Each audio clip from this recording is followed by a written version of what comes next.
So a shelf exam is an exam that probably 95% of medical schools use to evaluate students at the end of their clerkship blocks. And these shelf exams are primarily knowledge exams and not skill exams. And we decided that shelf exams were not an appropriate mechanism for learning in our clinical environment. One of the things I think that's very important is the focus on students learning what they need to do and developing as physicians in their own pace, not in an atmosphere driven by high-stakes exams and tests.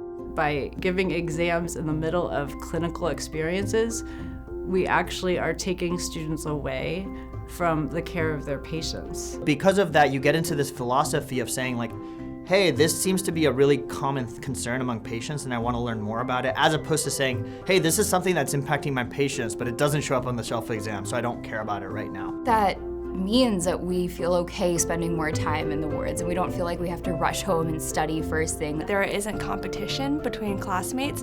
When we come back from any clerkship day, we're able to get together and really teach each other clinical pearls and help each other succeed.